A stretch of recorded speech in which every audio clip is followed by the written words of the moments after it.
Professor Kex Brightscale adjusted the neural projector with trembling appendages, acutely aware of the 500 pairs of compound eyes fixed upon the podium.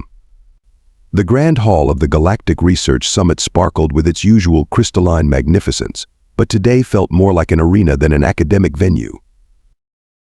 Distinguished colleagues, Kex began, voice modulator carefully tuned to project confidence. My research team has spent the past 3 Earth years studying what many consider the most baffling aspect of human civilization, their puzzling attachment to ancient technologies. A ripple of amusement swept through the audience. Ambassador Vic's Shimmercloak, notorious for her disdain of emerging civilizations, let out an audible snort. Please tell me you're not wasting our time with another presentation about those peculiar primates. Kex's scales shifted to a deeper blue, indicating determination. I assure you, Ambassador, what we've discovered challenges everything we thought we knew about technological progression.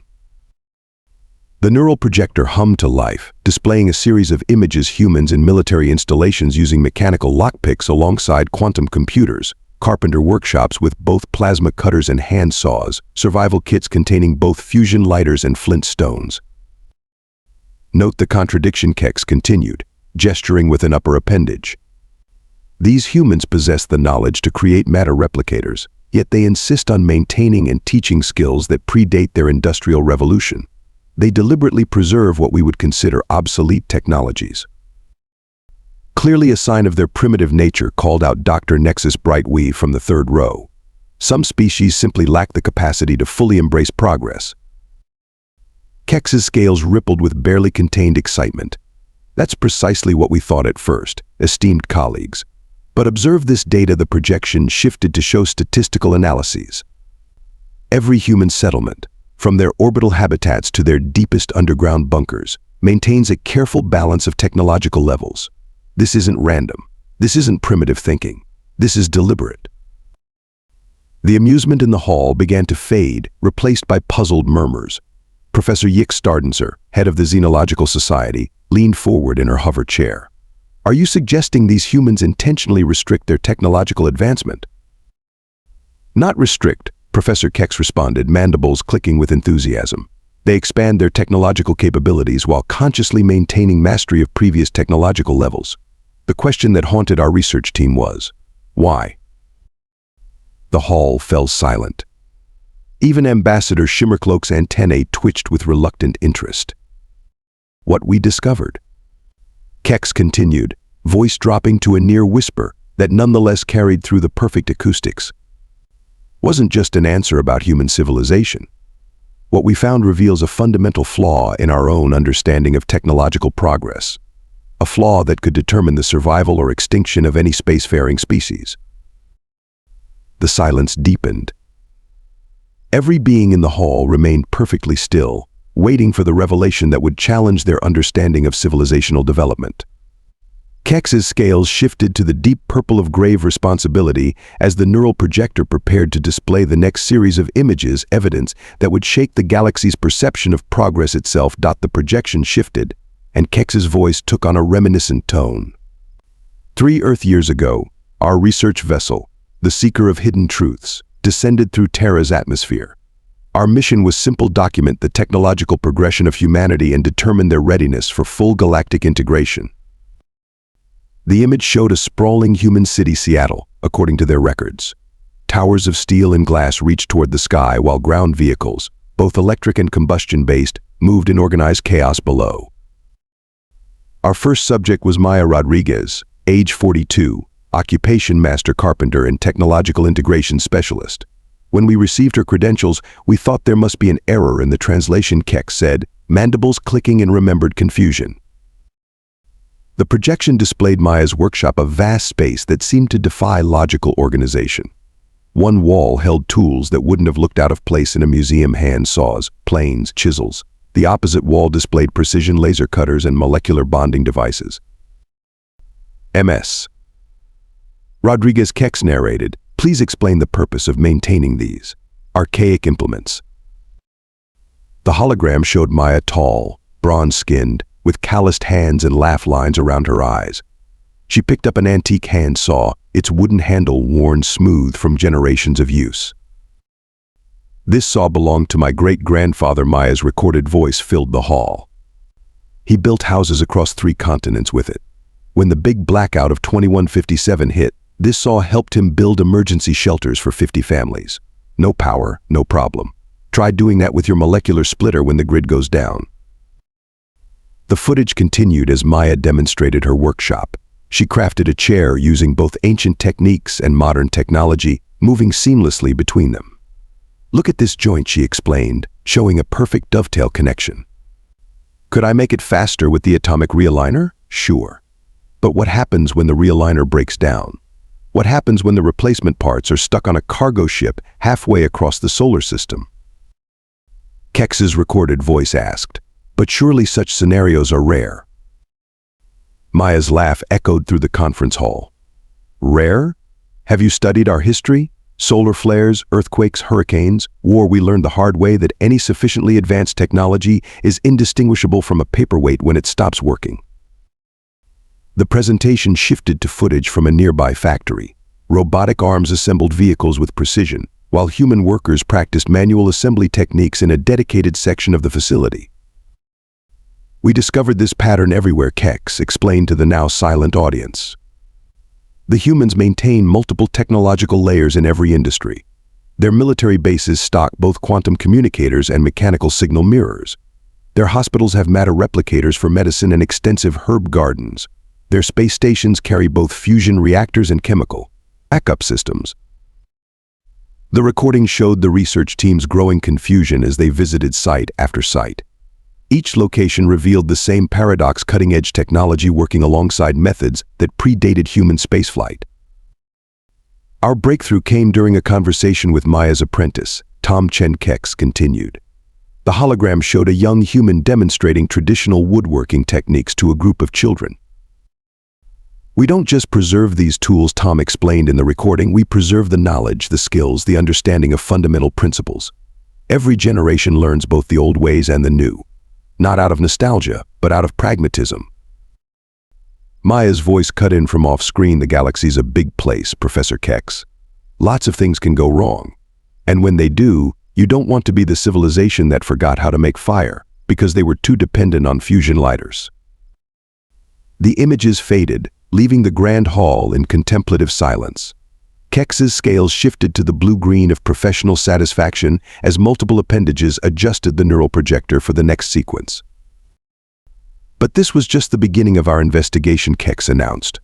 What we discovered next would prove far more significant and far more terrifying than any of us could have anticipated. Our investigation led us to the North American Combined Defense Installation. Kex continued, switching the projection to show a vast military complex. And this is where we met Commander Jack Stone. The hologram displayed a broad-shouldered human with silver-streaked black hair and eyes that seemed to evaluate everything they saw. He stood in a massive training facility where soldiers alternated between programming combat drones and practicing hand-to-hand combat. Welcome to NAGD. Stone's recorded voice boomed through the hall. I understand you're curious about our training methods. He gestured to a group of soldiers disassembling and reassembling projectile weapons while another group calibrated plasma rifles. Commander, came Kex's recorded voice. Your forces possess autonomous defense systems and quantum weaponry. Why waste resources training with outdated equipment? Stone's laugh was like thunder. Professor, let me show you something interesting. He led the research team through a series of blast doors to a secure briefing room. The walls displayed historical footage of various conflicts and disasters. Operation Solar Shield, 2189, Stone narrated, pointing to one screen. Massive solar flare knocked out 60% of Earth's electronic infrastructure.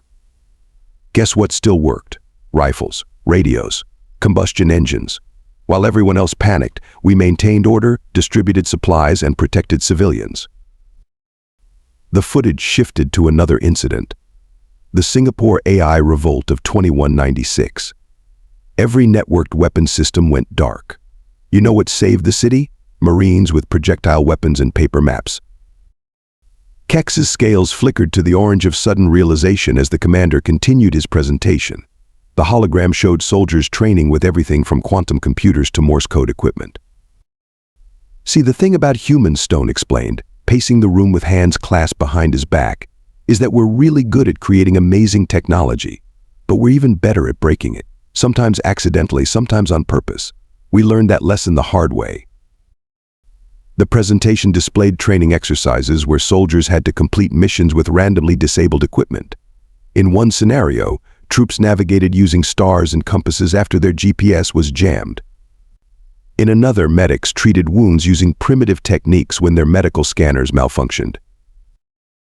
Your species seems to anticipate failure in everything, observed Kex's recorded voice. Not failure, Professor. Change. Stone's expression grew serious. The universe is unpredictable. Technology can be hacked, jammed, corrupted, or destroyed. But you know what can't be hacked? A hammer. You know what doesn't need updating? A knife. The commander pulled out an old compass from his pocket. This was my grandfather's. No batteries, no quantum entanglement, no neural interface. Just magnetism and physics. It's not about being primitive, it's about being prepared. The footage showed more training scenarios, soldiers creating water filtration systems from natural materials, establishing communications using mirrors and flags, building shelters with basic tools. But surely, Kex's voice pressed. Advanced civilizations should move beyond such concerns. Stone's response sent a ripple of unease through the grand hall. Tell me, Professor, in your galactic history, how many civilizations have collapsed because they lost the ability to maintain their advanced technology? How many worlds have you found where the descendants of a spacefaring race can't even make fire anymore? The recording showed Stone walking to a wall-sized display showing the galaxy. Humanity isn't just reaching for the stars, Professor. We're making sure we can never fall so far that we can't reach them again. Kex's scales shifted to deep blue as the implications became clear. The research team's notes flashed across the projection: civilizations that had completely forgotten their technological roots, species entirely dependent on automated systems they could no longer understand or repair. But we didn't grasp the full significance of Commander Stone's words until disaster struck, Kex announced to the silent audience. And when it did, we finally understood why humans treat their ancient tools not as relics, but as insurance against the inevitable. The neural projector flickered as Kex shifted to the next sequence. What happened next changed our understanding forever. 3 months into our research, our orbital station suffered a catastrophic systems failure. The hologram showed the research station, a marvel of galactic engineering, suspended in low Earth orbit. Suddenly, warning lights flashed across its crystalline surface. At 0347 Earth time, we detected an approaching coronal mass ejection, Kex narrated, appendages trembling slightly at the memory. Our shields were rated to handle solar phenomena 10 times more powerful. We were not concerned. The projection displayed the instant when the solar storm hit. Arcs of electromagnetic energy danced across the station's hull. Then, one by one, systems began to fail. First, we lost our quantum communication array. Then the neural interfaces went dark. Our energy matrices destabilized. Even our backup systems, which used technology considered primitive by galactic standards, were overwhelmed. The recording showed the station's interior. Floating researchers, their scales shifting to the white of pure panic, tried desperately to restart dead systems. Emergency lights cast an eerie glow through the corridors. We had 47 researchers on board, and our life support was failing. Our most advanced technology had become, as Maya Rodriguez had said, extremely sophisticated paperweights. The hologram shifted to an external view, showing a small ship approaching the stricken station. This was our first glimpse of the human emergency response team. We expected them to be as helpless as we were. We were wrong. The rescue ship was surprisingly blocky and inelegant compared to galactic designs. The recording showed it docking with mechanical clamps rather than magnetic seals. They called it a Space Rescue and Recovery Vehicle, SRRV, Kex explained. Built with what they called hardened electronics simple enough to resist electromagnetic interference. But what truly astonished us was what happened next. The airlock cycled open. Human rescue workers in bulky mechanical suits entered the station. No neural interfaces, no anti-gravity units, just tough physical connections and backup air supplies. The humans moved through our station with practiced efficiency, Kex continued. They carried tools we initially mistook for museum pieces: mechanical pressure gauges, hand-cranked power generators, chemical light sources. The footage showed a rescue worker later identified as Senior Tech Sarah Martinez using a manual pump to stabilize the station's atmosphere. Another rescuer, James Okonjo, bypassed a dead neural circuit using copper wire and a simple multimeter. Watch closely. Kex directed the audience's attention. See how they adapt their tools to interface with our technology. They're not just working around the failure, they're creating functional hybrid systems using the simplest possible components. The hologram displayed the rescue team's methodical progress through the station. They established a relay of chemical light sticks to mark evacuation routes. They used mechanical pulleys to move injured researchers through zero gravity. A simple radio network, running on batteries and basic electronics, replaced the quantum communication system. What truly humbled us was their preparation, Kex said. Every tool, every technique had been practiced. They had protocols for interfacing their primitive technology with damaged advanced systems from a dozen different species. The recording showed Chief Engineer Marcus Wong explaining to a bewildered alien researcher, "This isn't our first rodeo. Whether it's solar flares, cosmic rays, or good old-fashioned equipment failures, simple works when fancy fails." Split screen showed multiple rescue operations happening simultaneously. One team used manual compressed air tools to repair hull damage. Another rigged a mechanical pump system to stabilize the station's cooling system. A third group set up a basic radio telescope to maintain orbital calculations without computer assistance. Note their methodology, Kex pointed out. Each solution uses the minimum technology necessary to solve the problem. No neural links to fail, no quantum uncertainty, no complex dependencies.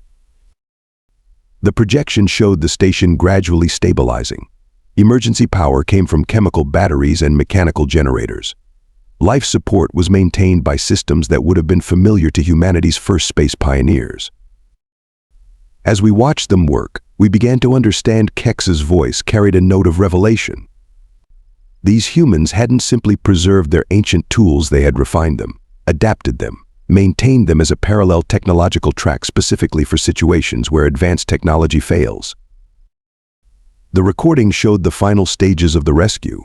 The humans had brought not just tools, but paper manuals, backup computers running on basic processors, and mechanical diagnostic equipment.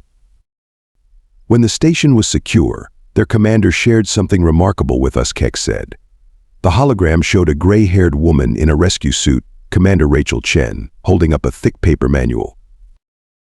"This is our guide to emergency response procedures," Chen explained in the recording. It contains instructions for scenarios ranging from total technology failure to first contact emergencies. It's printed on waterproof paper with mechanical ink.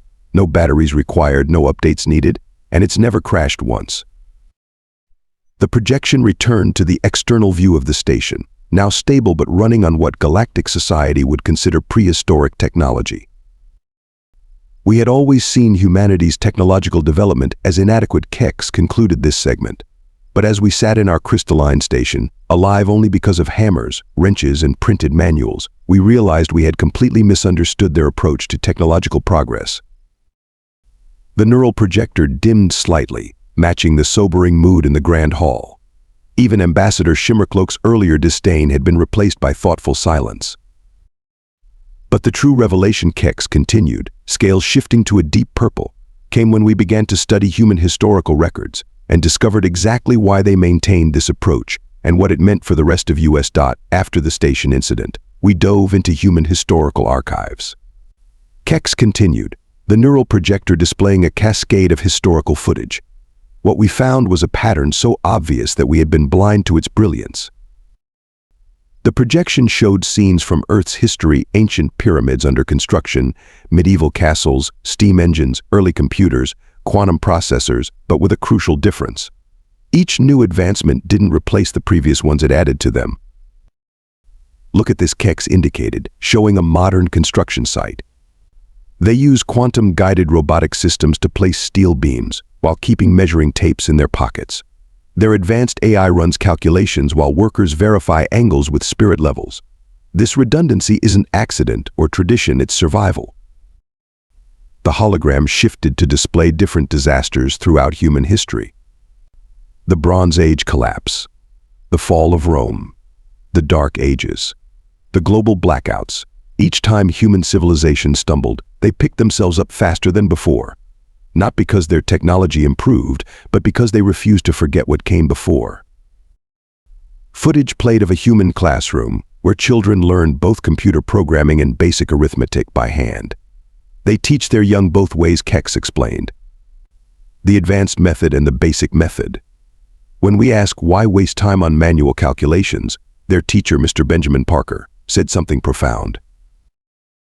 The recording showed a middle-aged man with kind eyes and a serious expression.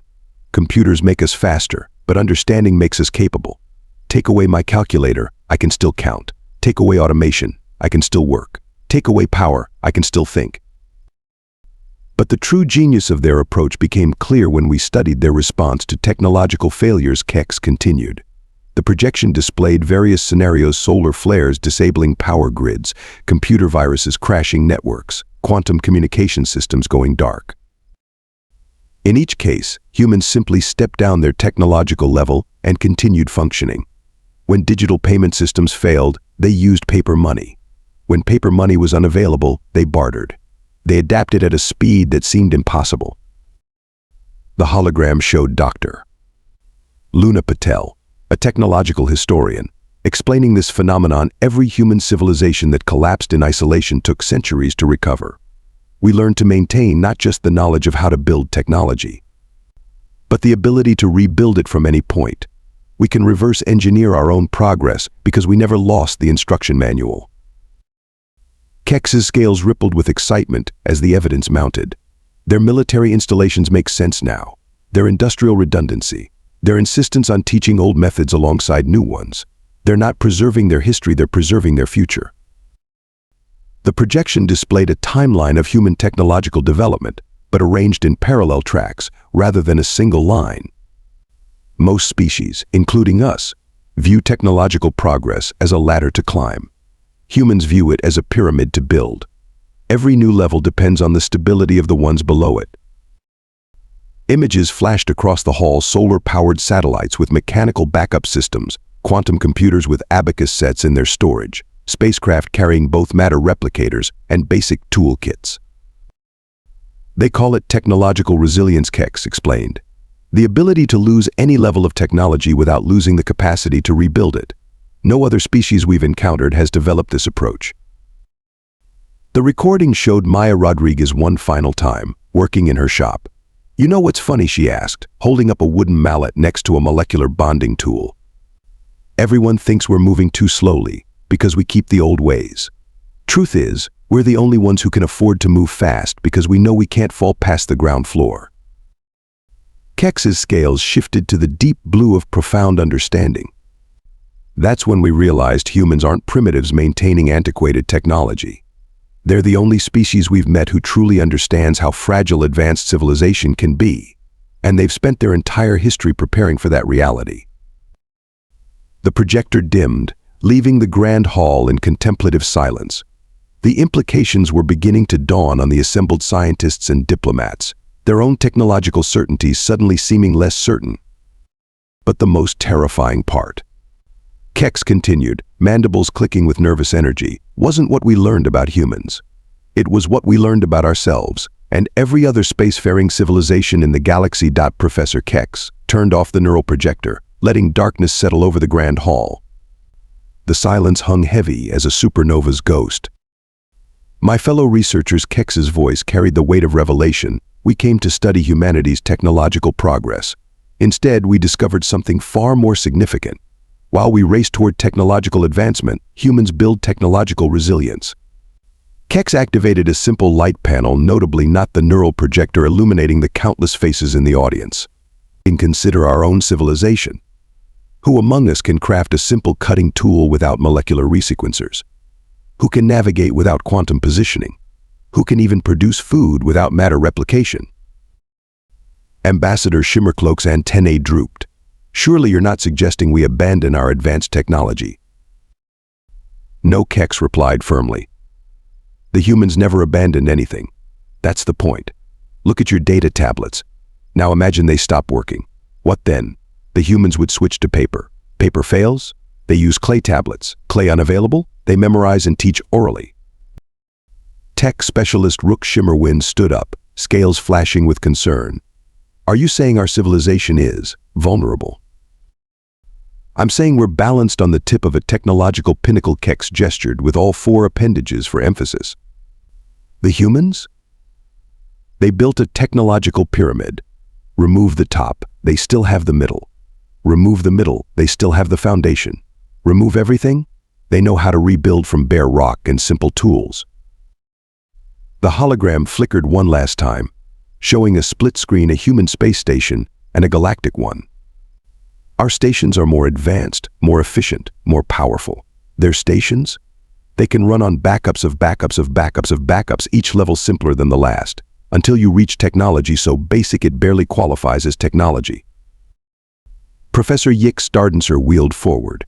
What are you proposing? I'm proposing we learn from them, not just their technology but their philosophy. Every galactic civilization needs what humans call a technological fallback cascade, the ability to step down through technological levels without losing function. Kex's scales shifted through a rainbow of emotions before settling on the deep purple of certainty. The humans have a saying, hope for the best, prepare for the worst. They've spent their entire history preparing for failures we never imagined possible. They don't just preserve their past, they maintain it, practice it, improve it. And if we don't, someone called from the back. Then we pray. Kex responded gravely that nothing ever goes catastrophically wrong with our wonderful, advanced, irreplaceable technology. We pray that no solar flare ever burns out our neural networks, that no cosmic anomaly ever disrupts our quantum systems, that no war ever destroys our manufacturing capabilities. The grand hall erupted in worried murmurs. Kex raised all appendages for silence. But there's hope. The humans are willing to teach us, not just their advanced technology, but their redundancy protocols, their manual skills, their backup methods. They call it the Technological Preservation Initiative. Recording devices clicked off one by one as the implications sank in. The humans weren't failing to advance, they were refusing to forget. Each preserved tool, each maintained skill, each practiced basic technique was a guard against disaster, a seed from which their civilization could regrow if needed. The choice is ours, Kex concluded. We can mock their seemingly primitive ways and maintain our technological house of cards, or we can learn from them and build a foundation that can never truly collapse. Kex switched on one final hologram, the Earth, spinning slowly in the darkness. They're not behind us in the race to the future. They're ahead of us, looking back, calling a warning. And maybe, just maybe, they're the wisest civilization we've ever encountered. In the ensuing silence, Ambassador Shimmercloak stood, her earlier disdain replaced with something approaching awe. I move that we immediately establish a delegation to discuss this technological preservation initiative with the humans. The motion passed unanimously. As the assembled beings filed out of the grand hall, their neural interfaces glowing in the dim light, more than a few found themselves wondering for the first time what they would do if those familiar glows went dark. And somewhere on Earth, in countless workshops, factories, and training grounds, humans continued their ancient practice of preparing for the future by preserving the past, their simple tools waiting patiently for the day they might be needed again.